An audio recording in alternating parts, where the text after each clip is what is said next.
Hola, buena jornada para todos y todas. Mi nombre es Mauricio y les doy la bienvenida a Repensar la Escuela, un espacio para dialogar sobre educación, práctica docente y los desafíos que enfrentamos en el aula. Y para ello me encuentro en compañía de mi colega Gabriela. Buenas tardes, ¿cómo están? Muchas gracias, Mauricio, por tu invitación.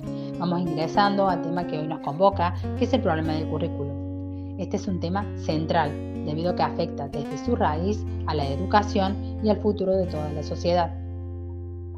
Según Osandón, el problema surge cuando la escuela moderna deja de estar alineada con los cambios sociales, políticos y culturales de su época.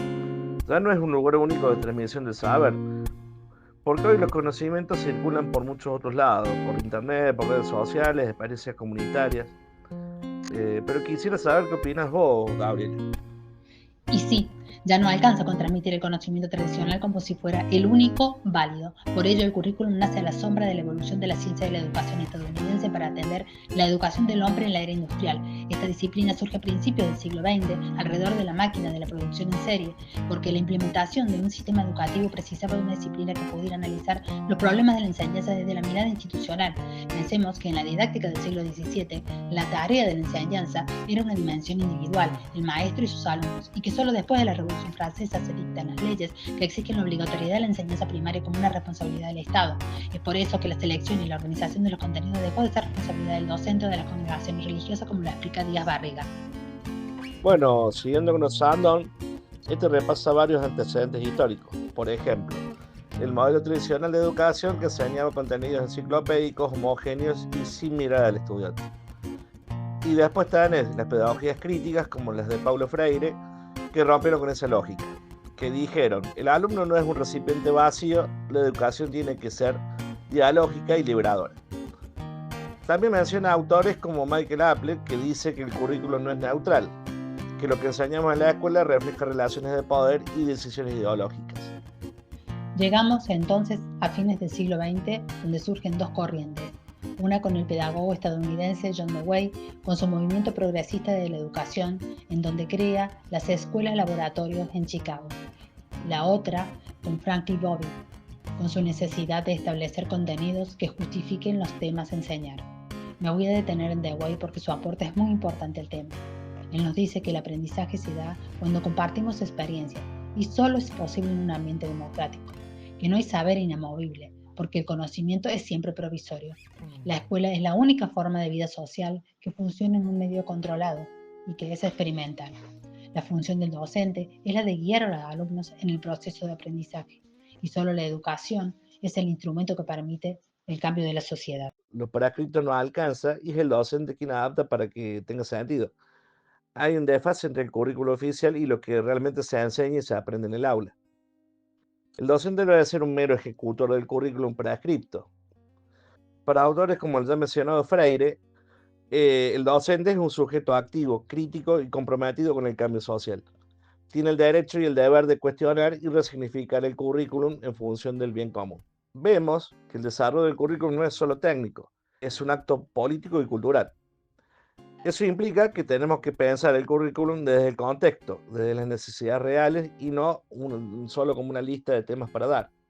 Otro autor que opina sobre el currículum también es Roberto Fossari.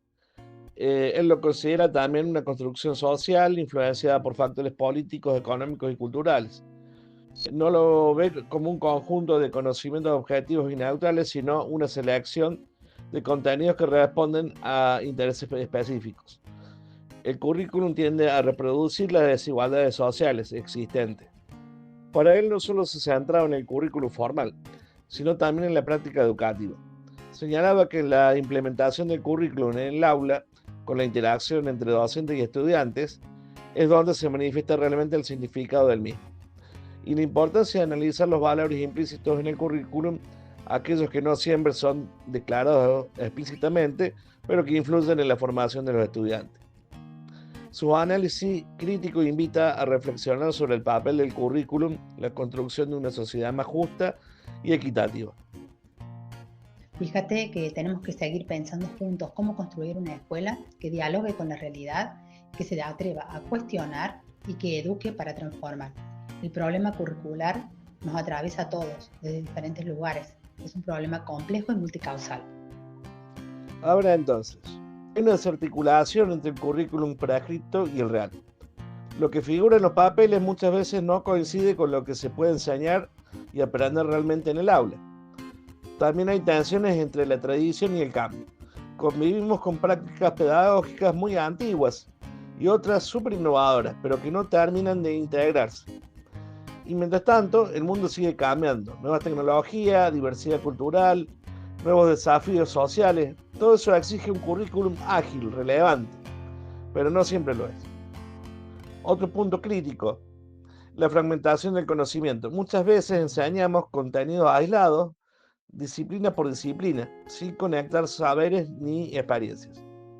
Eso choca con la diversidad creciente en las aulas y el currículo sigue pensado para un estudiante promedio que en realidad ya no existe. Muy acertada tu reflexión, Mauricio.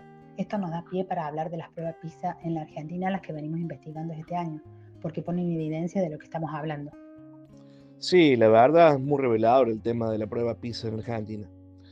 Un dato es que en 2022 Argentina participó por primera vez en la versión digital de la prueba, después de la pandemia, lo que implicó desafíos en términos de infraestructura tecnológica. Los resultados de la UNESCO reflejaron un retroceso en el rendimiento de los alumnos en comparación con otros países de la región, especialmente en tercer y sexto grado, porque lo que se evalúa son conocimientos y habilidades en lectura, matemática y ciencias, como en el aprendizaje en el mundo digital de estudiantes de 15 años, de unas 200 escuelas tanto públicas como privadas y en el formato de la prueba digital.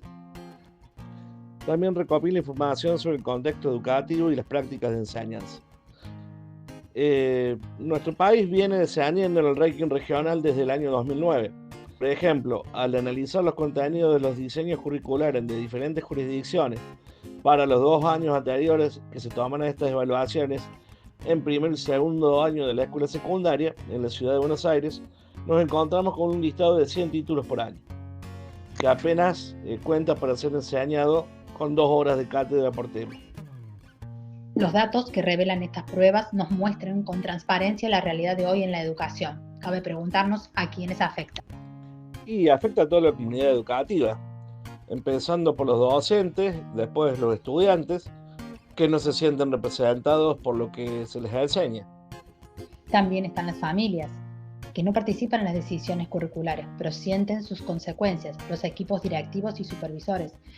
Vamos al núcleo, con la pregunta que está detrás de todo currículum. ¿Qué enseñar y para qué? Esta es una de las preguntas más poderosas y no es técnica, es profundamente política y cultural. Porque detrás de cada contenido que se elige hay una concepción de conocimiento y de ciudadanía. También uno se pregunta, ¿quién decide el currículum? ¿El Estado, los organismos internacionales, los docentes, las comunidades? ¿Y por qué se sigue reproduciendo un modelo único, hegemónico, alejado de los estudiantes? Y eso nos lleva a otra tensión entre el currículum prescripto, ese que figura en los documentos oficiales, y el currículum real, el que se negocia en cada clase. Y en el centro estamos los docentes. ¿Somos meros aplicadores del currículum o somos constructores de sentido? ¿Es posible un currículum democrático e inclusivo que no tan solo homogenice? ¿Cómo equilibrar lo global y lo local, las evaluaciones estandarizadas, pero también las identidades culturales? Y una pregunta más concreta, ¿cómo conceptualizamos la problemática curricular? Recordemos la noción de currículum, de la que habla Alicia de Alba, que está integrado por una síntesis de elementos culturales, conocimientos, valores, costumbres, creencias y hábitos que forman una propuesta político-educativa pensada e impulsada por diversos grupos y sectores sociales, cuyos intereses son diversos y contradictorios, aunque tiendan a ser dominantes o hegemónicos y otros tiendan a oponerse o resistirse a la dominación. Nos explica en su libro que la crisis del currículum se encuentra en la pérdida de sentidos y valores en la sociedad contemporánea. El mito es un discurso crítico que aparenta un cambio, y el arbitrario cultural como lo es el currículum. Bien, ahora nos preguntamos cómo se construye el diagnóstico curricular. Se parte de un análisis del contexto social, cultural, político y educativo, de las desigualdades estructurales del sistema. También hay que considerar procesos institucionales como el clima escolar o la capacidad de gestión pedagógica, y por supuesto el impacto de fenómenos recientes como la pandemia. Hay estrategias y caminos posibles, como el diagnóstico participativo o el análisis crítico del currículum vigente, Y algo fundamental, promover procesos de reflexión colectiva. También se propone incorporar nuevas perspectivas pedagógicas, inclusión, intelectualidad, justicia social, educación emocional y tecnologías. En definitiva, un currículum que dialogue con la realidad y no que la niegue. Nos queda claro entonces que el currículum no es neutro. Lo que enseñamos dice mucho de la sociedad que queremos construir.